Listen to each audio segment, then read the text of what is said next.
Dans la région de Tillabéri, dans le cadre de l'opération Almahou, le jeudi 8 mai 2025, un détachement des forces de sécurité a conduit une opération de ratissage sur l'axe Ayoru-Tabarebare.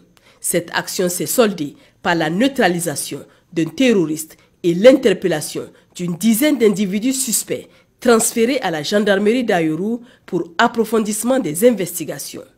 Sur la rive droite du fleuve Niger, au sein de l'opération NIA, en milieu de cette semaine, lors d'une mission de reconnaissance offensive dans les environs de Makolondi, les éléments déployés ont découvert une maisonnette abandonnée renfermant plusieurs objets susceptibles d'être utilisés pour la fabrication d'engins explosifs improvisés.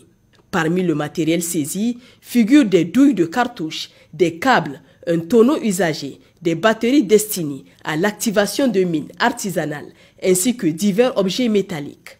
Dans le cadre de l'opération Damissa, les forces de défense et de sécurité ont mené une série d'actions décisives visant à renforcer la sécurité et à combattre les activités illicites dans la région de Dosso. Au cours de ces interventions, les unités de la brigade fluviale de gendarmerie de Gaïa ont fait preuve d'une vigilance exemplaire lors d'une mission de patrouille sur le fleuve Niger.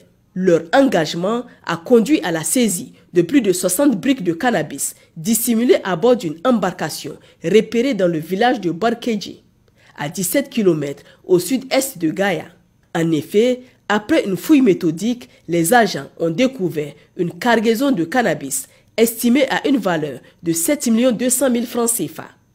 La patrouille fluviale a réagi avec célérité, transférant la marchandise saisie ainsi que l'embarcation aux autorités compétentes pour la poursuite des investigations. Dans la localité d'Akoukou, située à 16 km au nord-ouest de Soukoukoutane, une unité des FDS en mission de patrouille a procédé à l'interpellation d'un individu armé. Le suspect arrêté était en possession d'un fusil d'assaut AK-47 et de 35 cartouches de calibre 7,62 mm. Par ailleurs, à l'entrée du village de Koutoumou, 2 autres individus ont été capturés avec 15 armes artisanales, une motocyclette, 2 téléphones portables et un sac contenant des amulettes. Les suspects ont tous été remis aux autorités compétentes pour les procédures judiciaires. Parallèlement, une patrouille mixte opérant dans le secteur sud de la commune de Koremeroua a intercepté 2 motocyclettes transportant un total de 17 bidons de 25 litres d'essence, soit un volume de près de 500 litres. Un des conducteurs a été arrêté en possession de 2 téléphones portables tandis que le second a pris la fuite, abandonnant sa motocyclette. Le matériel saisi et le suspect interpellé ont été transférés aux autorités compétentes pour les besoins de l'enquête. En marge des opérations de sécurisation, les forces de sécurité basées à Bumba ont mené une action de proximité à caractère civilo-militaire au profit du village de Boïsé. Cette initiative, matérialisée par l'organisation d'une consultation foraine, vise à consolider le lien de confiance entre les populations civiles et les forces de sécurité.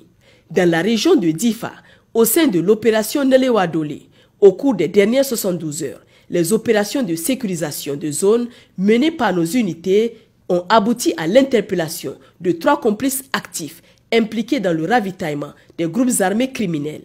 Ces opérations ont été méthodiquement conduites dans les secteurs de Bilabrim, Bagara et dans un quartier stratégique de la ville de Difa. Les individus appréhendés ont été immédiatement transférés aux autorités compétentes pour les besoins de l'enquête. Chers compatriotes, les forces de défense et de sécurité tiennent à exprimer leur profonde gratitude pour votre soutien inestimable et votre collaboration active au quotidien. Cette synergie entre la population et les FDS est cruciale pour renforcer notre sécurité collective. Les lignes téléphoniques restent ouvertes 24 heures sur 24 pour recevoir vos appels et vos signalements. Pour les forces armées nigériennes, le 40-40. Pour la gendarmerie nationale, le 40-00. Pour la garde nationale du Niger, le 280. Pour la police nationale, le 83-83. Vive le Niger libre et souverain. Vive les forces de défense et de sécurité. Vive les citoyens résilients et engagés.